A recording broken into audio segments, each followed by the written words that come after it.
सूक्ष्म जीव मित्र एवं शत्रु। पिछली वीडियो में हमने सूक्ष्म जीवों के क्या लाभ हैं वह शुरू किया था। पहला लाभ हमने पढ़ा था कि सूक्ष्म जीवों की सहायता से दही एवं ब्रेड बनाए जाते हैं। उसमें हमने पढ़ा था जैसे दूध को दही में बदलने का काम लैक्टोबैसिलस नाम के जीवाणु करते हैं। और उसके अलावा हमने देखा कि जीवाणु जो हैं बैक्टीरिया वो पनीर बनाने का काम भी करते हैं। और जो दही सूक्ष्म जीवों से बनती है उसी का वह महत्वपूर्ण संगठक है, भाग है किसका, इडली और भटूरे का।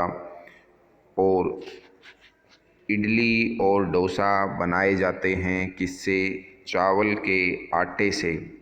चावल के आटे का किण्वन विधि से उसमें यीस्ट नाम का सूक्ष्म जीव जो कि एक प्रकार का कवक है, फंगस है, वह प्रयोग किया जाता है जो कि इडली और डोसा बनाने के काम आता है। एक बार हम इन सब के चित्र भी देखते हैं। जो यह हम देख रहे हैं केक यीस्ट की सहायता से बेकिंग उद्योग में काम आने वाले बेकरी का काम, जिसमें यीस्ट का प्रयोग किया जाता है, एक प्रकार का कवक है। केक बनाने में, पेस्ट्री बनाने में, पेस्ट्री भी एक प्रकार का कवक से बनाया जाने वाला जिसे यीस्ट कहते हैं, खमीर कहते हैं, उसका प्रयोग होता है। ब्रेड में भी इसी का यूज होता है यीस्ट का। और इसके अलावा ये डोसा जिसका हमने प्रयोग अभी पढ़ा था, भटूरे, इडली जो कि चावल के आटे से बनाई जाती है, यीस्ट के द्वारा बनाई जाती है। और पनीर बनाने में भी जीवाणुओं का प्रयोग होता है। यह सब हम पढ़ चुके हैं कि जीवाणुओं से पहला लाभ दही एवं ब्रेड का बनाना, जिसमें हमने दही, पनीर, अचार, इडली, भटूरे और डोसा आदि बनाने में जीवाणुओं का प्रयोग होता है। इससे आगे यह सब हम पढ़ चुके थे। ब्रेड, पेस्ट्री और केक बनाए जाते हैं। आज हम पढ़ रहे हैं सूक्ष्म जीवों का वाणिज्यिक उपयोग। सूक्ष्म जीवों को सूक्ष्म जीवों की सहायता से बड़े स्तर पर उत्पादन होता है। अल्कोहल जो कि दवाइयों में, शराब में प्रयोग होती है, उसकी कुछ मात्रा। तो यह अल्कोहल, शराब और एक एसिटिक एसिड है प्रयोग होने वाला, उद्योगों में काफ़ी प्रयोग होने वाला पदार्थ, विभिन्न पदार्थों के उत्पादन में इसका प्रयोग होता है। तो ये तीनों ही पदार्थ सूक्ष्म जीवों के उपयोग से बनाए जाते हैं। अल्कोहल में बनाने के लिए जौ, गेहूँ, चावल और फलों के रस में जो शर्करा होती है उसका प्रयोग, उसको अल्कोहल में बदलते हैं। किसके द्वारा? यीस्ट के द्वारा। यीस्ट एक प्रकार का कवक है, इसके द्वारा गेहूँ, चावल, फलों के रस में जो शर्करा उपस्थित होती है उसको अल्कोहल में बदला जाता है। यहाँ एक छोटा सा एग्जाम्पल है। आपको 500 ml का एक बीकर लें, उसको 3/4 भाग उसका जल से भरें, उसमें 2-3 चम्मच चीनी डालनी है और उसमें आधा चम्मच यीस्ट पाउडर। यह है एक खमीर, सूक्ष्म जीव का एक वर्ग, कवक का उदाहरण। और उसको 4 से 5 घंटे के लिए उष्ण स्थान यानी गर्म स्थान पर ढक कर रखेंगे। फिर अब हम इस विलयन को सूंघ कर देखेंगे।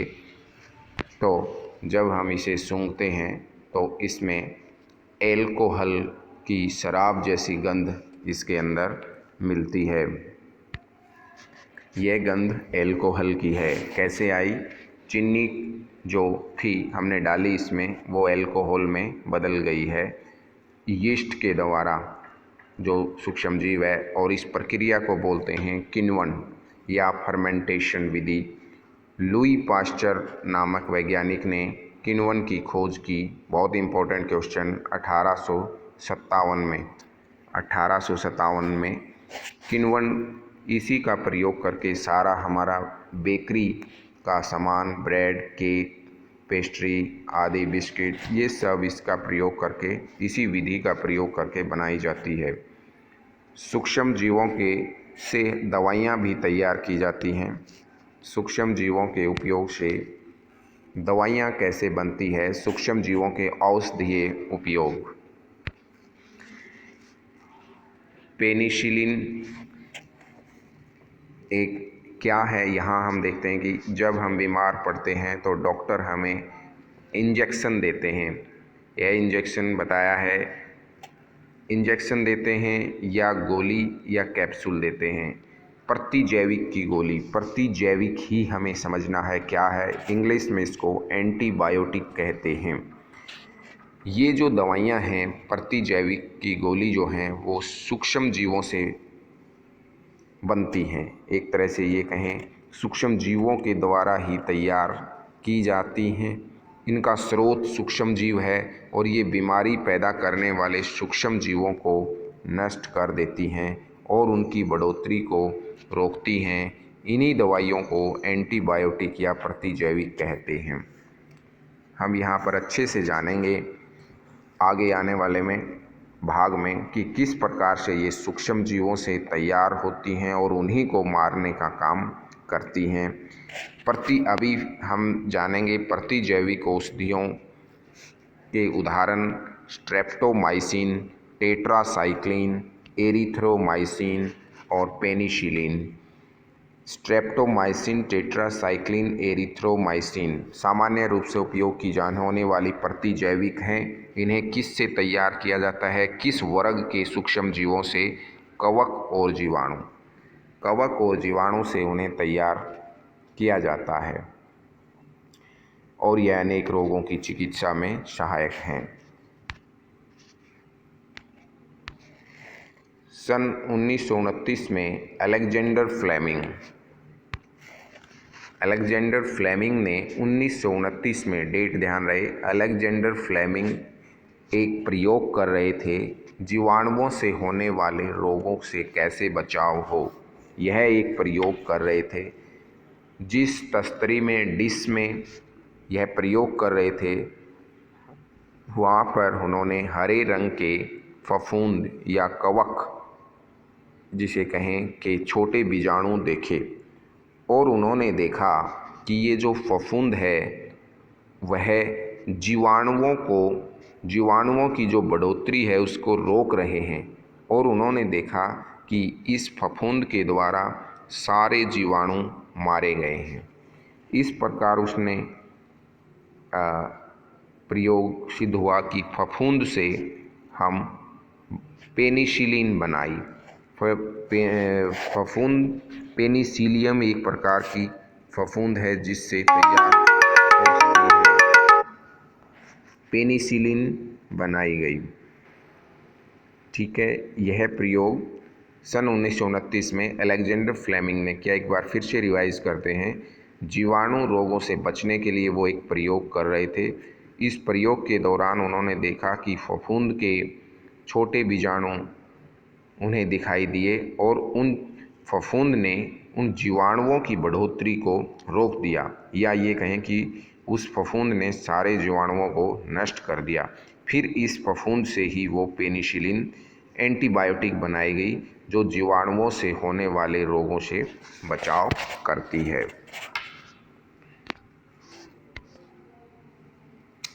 आगे हम पढ़ते हैं टीका वैक्सीन कार्य करता है।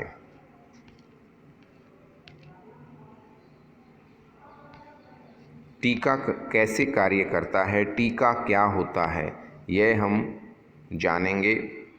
उससे पहले यह हम एंटीबायोटिक के ही बारे में आगे पढ़ रहे हैं। पशुओं का जो आहार है, यह न केवल मनुष्यों के लिए ज़रूरी है, एंटीबायोटिक पशुओं के लिए या कुक्कुट मुर्गी पालन आदि में जो आहार का प्रयोग किया जाता है, उनके भोजन का, उसमें भी एंटीबायोटिक मिलाई जाती हैं। और पशुओं के चारे में भी सूक्ष्म जीवों संचरण को रोकने के लिए एंटीबायोटिक का प्रयोग किया जाता है, प्रतिजैविक का प्रयोग किया जाता है, ताकि रोगों का नियंत्रण हो सके। ध्यान रहे कि जो प्रतिजैविक की दवाएं दी जाती हैं डॉक्टर की सलाह पर ही लेनी चाहिए और उसका कोर्स पूरा करना चाहिए। कोर्स पूरा करने का अर्थ है कि जितने समय के लिए बताया गया है उतना समय पूरा करें। यदि 4 दिन या 5 दिन, जितने दिन भी डॉक्टर के द्वारा सलाह दी गई है वह पूरा करें। यदि प्रतिजैविक की हमें आवश्यकता नहीं है तो भी हम अगर लेते हैं, उसे अनावश्यक रूप से अगर ले ली गई है प्रतिजैविक, तो शरीर में उपस्थित उपयोगी जीवाणुओं को भी वह नष्ट कर सकती है। जब आवश्यकता नहीं है और फिर भी हम लेते हैं तो अगली बार जब बीमार होंगे तो वह प्रतिजैविक की और ज़्यादा आवश्यकता होगी और वह ज़्यादा प्रभावशाली भी नहीं होगी। कुछ रोग जैसे सर्दी, जुकाम और फ्लू में प्रतिजैविक प्रभावशाली नहीं हैं, क्योंकि ये विषाणुओं या वायरस के द्वारा होने वाला रोग है, सर्दी, जुकाम और फ्लू। और ये प्रतिजैविक दवाएं उस समय प्रयोग आती हैं जीवाणुओं से होने वाली, बैक्टीरिया से होने वाले रोगों के उपचार हेतु ये कार्य करती हैं। वैक्सीन या टीका क्या है? बच्चों को टीका लगाया जाता है। शिशु एवं बच्चों को टीका क्यों लगाया जाता है? केवल बच्चों के लिए नहीं है, टीकाकरण का अभी हम पूरा पढ़ते हैं। जब हमारे शरीर में कोई सूक्ष्म जीव प्रवेश करते हैं तो हमारे शरीर में रोगों से लड़ने, उस प्रकार के सूक्ष्म जीवों से लड़ने के लिए प्रतिरक्षी उत्पन्न हो जाते हैं, एंटीबॉडीज उत्पन्न हो जाते हैं, जो जीवाणु सूक्ष्म जीव हमारे शरीर में प्रवेश करते हैं उनसे लड़ने के लिए ये प्रतिरक्षी उत्पन्न होते हैं। और एक बार शरीर में प्रतिरक्षी उत्पन्न होने के बाद ये हमारे शरीर में सदा के लिए बने रहते हैं और उस प्रकार के जो हानिकारक सूक्ष्म जीव प्रवेश करेंगे शरीर में कभी भी, तो वो हमारी सुरक्षा करते हैं। टीकाकरण के द्वारा क्या किया जाता है? मृत या निष्क्रिय सूक्ष्म जीव हमारे स्वस्थ शरीर की व्यक्ति के शरीर में प्रवेश कराए जाते हैं और ऐसा करने से जो शरीर की कोशिकाएं हैं वो उनसे लड़ने के लिए प्रतिरक्षी उत्पन्न करती हैं, एंटीबॉडीज उत्पन्न करती हैं और रोग फैलाने वाले कारक को यानी जीवाणुओं को नष्ट कर देती हैं। यहाँ हम फिर से रिवाइज करते हैं। जब हमारे शरीर में कोई सूक्ष्म जीव प्रवेश करते हैं तो हमारे शरीर में प्रतिरक्षी उत्पन्न हो जाते हैं स्वयं, जो कि उन सूक्ष्म जीवों से लड़ने की क्षमता रखते हैं और वो प्रतिरक्षी हमारे शरीर में सदा के लिए बने रहते हैं और हमारी सुरक्षा करते हैं। टीके के द्वारा क्या किया जाता है? एक ऐसी वैक्सीन दी जाती है जिसमें मृत या निष्क्रिय सूक्ष्म जीवों को स्वस्थ व्यक्ति के शरीर में प्रवेश कराया जाता है और ऐसा होने के बाद शरीर की कोशिकाओं से उनसे लड़ने के लिए एंटीबॉडी उत्पन्न हो जाते हैं।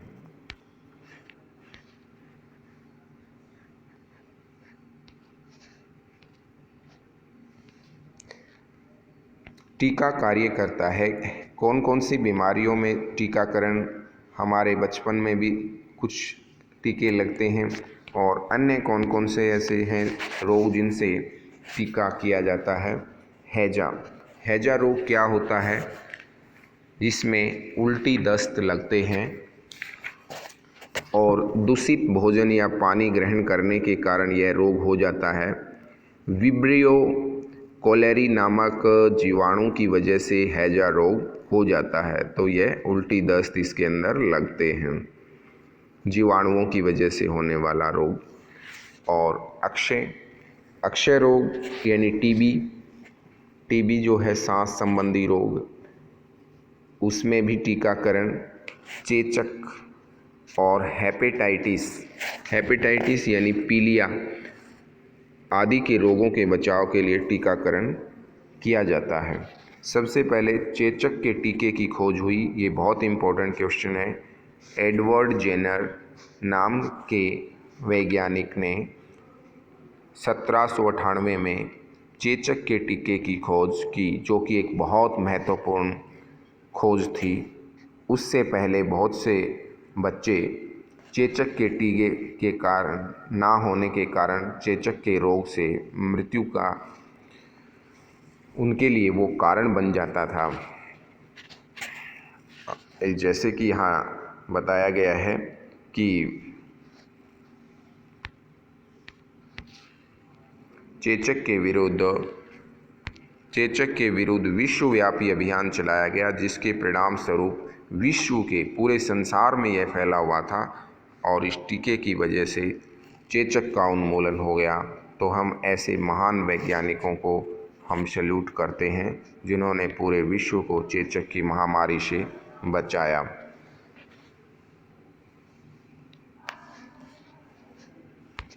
इसके अलावा हम देखते हैं कि बचपन में भी हमें कुछ टीके लगाए जाते हैं अलग अलग रोगों से बचने के लिए। डीपीटी, बीसीजी आदि टीके लगते हैं। और एक हमको पल्स पोलियो अभियान होता है, ओपीवी बोलते हैं, ओरल पोलियो वैक्सीन मुंह के द्वारा दी जाती है। यह भी एक तरह का टीका ही है, जिसमें हमें पोलियो से बचाने हेतु 5 वर्ष से कम उम्र के बच्चों को यह टीका दिया जाता है। इस प्रकार से हमने आज की वीडियो में देखा कि सूक्ष्म जीवों के उपयोग हैं। दही, ब्रेड आदि अन्य पदार्थ, खाद्य पदार्थ जो हमने पढ़े उनको बनाने के काम आता है। इडली, भटूरे, डोसा, पनीर, ये सब बनाने के काम आते हैं खाद्य पदार्थ। दूसरा हमने पढ़ा कि एल्कोहल, शराब आदि बनाने में इसका प्रयोग होता है। और तीसरा हमने पढ़ा है दवाइयाँ, एंटीबायोटिक तैयार करने में इसका प्रयोग किया जाता है। अभी हम इसके कुछ चित्र भी देखते हैं। यह चेचक के रोग में ऐसा हो जाता है, पूरे जैसे हम सामान्य भाषा में इसे माता निकलना भी बोल देते हैं, चिकन पॉक्स बोलते हैं। तेज़ बुखार के साथ शरीर में दाने से उभर आते हैं, यह सब चेचक का है।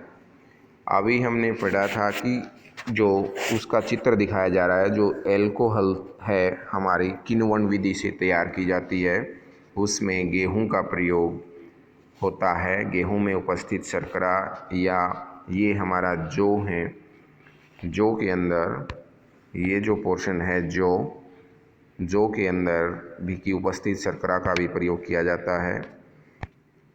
इससे हमारे यह शराब या एल्कोहल तैयार की जाती है। तो इस वीडियो में हमने सूक्ष्म जीवों के उपयोग के बारे में पढ़ा है। आगे की वीडियो में हम इसके अन्य उपयोग जीवाणुओं के, सूक्ष्म जीवों के और उनसे होने वाली हानियाँ आदि पढ़ेंगे। धन्यवाद।